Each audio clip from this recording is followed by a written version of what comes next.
Assalamualaikum warahmatullahi wabarakatuh. Kami dari kelompok 9 yang akan mempresentasikan tentang manajemen risiko kepatuhan dan reputasi. Yang beranggotakan saya sendiri, Maira Purwati, NPM 1801010009, Vicky Maulana, NPM 1801010035, Reza Adika, NPM 1801010048, Renti Savitri, NPM 1801010053. Pengertian dari manajemen risiko kepatuhan itu sendiri yaitu risiko akibat bank syariah yang tidak mematuhi dan atau tidak melaksanakan peraturan perundang-undangan dan ketentuan yang berlaku serta prinsip syariah. Risiko kepatuhan dapat bersumber dari kurangnya pemahaman terhadap ketentuan, prinsip syariah, dan standar bisnis yang berlaku secara hukum. Profil risiko kepatuhan yaitu gambaran keseluruhan risiko yang melekat pada operasional bank syariah baik RUU maupun UUS. Risiko inherent yaitu risiko yang melekat pada kegiatan bisnis bank syariah baik yang dapat dikuantifikasikan maupun yang tidak, yang berpotensi mempengaruhi potensi keuangan bank syariah. Parameter atau indikator risiko kepatuhan. Yang pertama, jenis dan pelanggaran yang dilakukan. Parameternya yaitu jenis pelanggaran atau ketidakpatuhan yang dilakukan oleh bank syariah, jenis pelanggaran atau ketidakkepatuhan atas penerapan prinsip syariah yang dilakukan oleh bank, baik berstandar temuan DPS maupun otoritas, jumlah sanksi denda kewajiban membayar yang dikenakan kepada bank syariah dari otoritas. Yang kedua, frekuensi pelanggaran yang dilakukan atau track record ketidakpatuhan bank syariah, yaitu jenis dan frekuensi pelanggaran yang sama ditemukan setiap tahun dalam 3 tahun terakhir. Signifikansi tindak lanjut bank syariah atas temuan tersebut. Yang ketiga, pelanggaran terhadap transaksi keuangan. Frekuensi pelanggaran atas ketentuan pada transaksi keuangan tertentu karena tidak sesuai dengan standar yang berlaku secara umum. Contohnya, terhadap UCP, ICC, atau standar-standar lain yang berlaku secara umum pada sektor keuangan. Selanjutnya akan dipresentasikan oleh teman saya. Yang selanjutnya penerapan manajemen risiko kepatuhan. Di sini ada 4. Yang pertama, pengawasan aktif Dewan Komisaris, Direksi, serta DPS. Kewenangan dan tanggung jawab Dewan Komisaris, Direksi, serta DPS. Sumber daya insani, organisasi manajemen risiko kepatuhan. Yang kedua, kebijakan, prosedur, dan penetapan limit. Strategi manajemen tingkat risiko yang akan diambil dan toleransi risiko, kebijakan dan prosedur, serta limit. Yang ketiga, proses identifikasi risiko kepatuhan, pengukuran risiko kepatuhan, pemantauan risiko kepatuhan, pengendalian risiko kepatuhan, sistem informasi manajemen risiko kepatuhan. Yang keempat, sistem pengendalian intern. Yang selanjutnya, penilaian risiko inheren untuk risiko kepatuhan. Risiko inheren sendiri itu adalah risiko yang melekat pada kegiatan bisnis pada bank syariah baik yang dapat dikualifikasikan maupun tidak, yang berpotensi mempengaruhi keuangan pada bank syariah. Yang selanjutnya, kualitas penerapan manajemen risiko kepatuhan. Di sini ada 4. Yang pertama, tata kelola risiko. Yang kedua, kerangka manajemen risiko. Yang ketiga, sistem pengendalian risiko. Dan yang terakhir, proses manajemen risiko, proses informasi, dan sumber daya manusia. Yang selanjutnya, manajemen risiko reputasi. Resiko reputasi adalah resiko akibat menurunnya tingkat kepercayaan pemangku kepentingan atau stakeholder yang bersumber dari persepsi negatif mereka terhadap bank syariah. Resiko ini muncul karena adanya pemberitaan media atau rumor mengenai bank syariah yang bersifat negatif serta strategi komunikasi bank syariah yang kurang efektif. Resiko reputasi dalam bisnis dapat bersumber dari berbagai aktivitas bisnis kejadian yang merugikan reputasi bank syariah.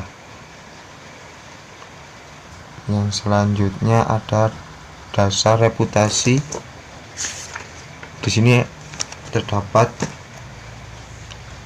yaitu menurut Virsanova, dasar reputasi adalah komunikasi, sikap profesional, kepercayaan publik, inovasi produk, tanggung jawab sosial, kualitas layanan konsumen, dan responsif terhadap feedback publik.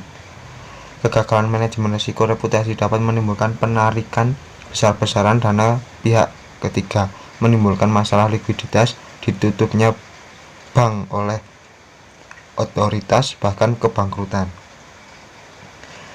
Nah, di sini tujuan utama dari manajemen risiko reputasi adalah untuk mengantisipasi dan meminimalkan dampak kerugian dari risiko reputasi bank syariah.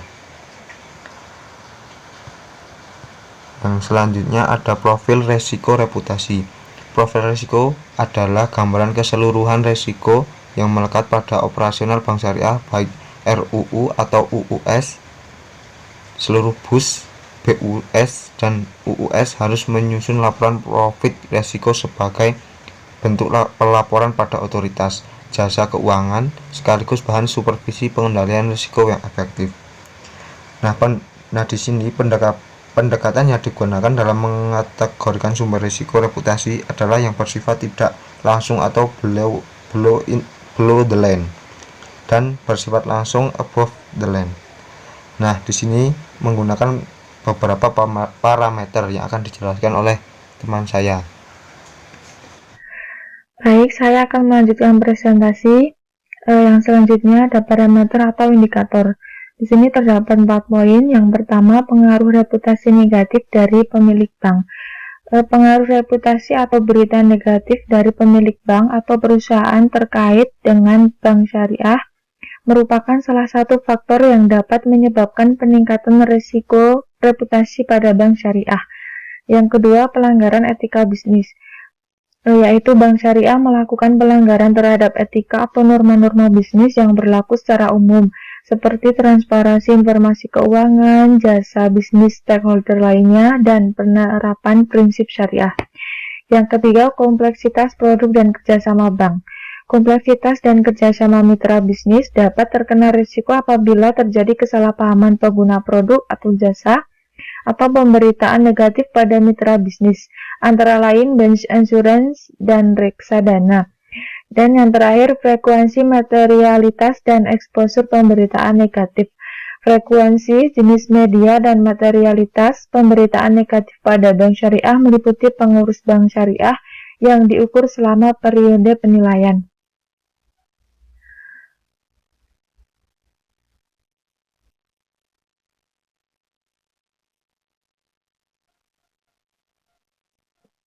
Selanjutnya, penerapan manajemen reputasi. Yang pertama, pengawasan aktif Dewan Komisaris, Direksi, serta DPS, yaitu kewenangan dan tanggung jawab Dewan Komisaris, Direksi, serta DPS. Poin kedua, sumber daya insani. Yang ketiga, organisasi manajemen risiko reputasi. Poin kedua, kebijakan, prosedur, dan penetapan limit, yaitu strategi manajemen risiko, tingkat risiko yang akan diambil dan toleransi risiko, kebijakan dan prosedur serta limit. Yang poin ketiga ada proses. Ini ada identifikasi risiko reputasi, pemantauan risiko reputasi, yang ketiga pengukuran risiko reputasi, yang keempat pengendalian risiko reputasi, dan yang terakhir sistem informasi manajemen risiko. Dan poin keempat yaitu sistem pengendalian intern. Selanjutnya itu penilaian risiko inheren untuk risiko reputasi. Risiko inheren merupakan risiko yang melekat pada kegiatan bisnis bank syariah, baik yang dapat dikuantifikasikan maupun tidak, yang berpotensi mempengaruhi posisi keuangan bank syariah. Penilaian risiko inheren dalam risiko reputasi dilakukan per posisi dan tren selama 12 bulan untuk parameter yang bersifat kuantitatif. Selanjutnya ada kualitas penerapan manajemen risiko reputasi. Yang poin pertama ada tata kelola risiko. Tata kelola risiko mencakup evaluasi terhadap perumusan tingkat risiko yang akan diambil atau risk appetite dan toleransi risiko atau risk tolerance serta kecukupan pengawasan aktif oleh Dewan Komisaris, Direla, dan DPS termasuk pelaksanaan kewenangan dan tanggung jawab Dewan Komisaris, Direksi, dan DPS. Yang poin kedua, kerangka manajemen risiko.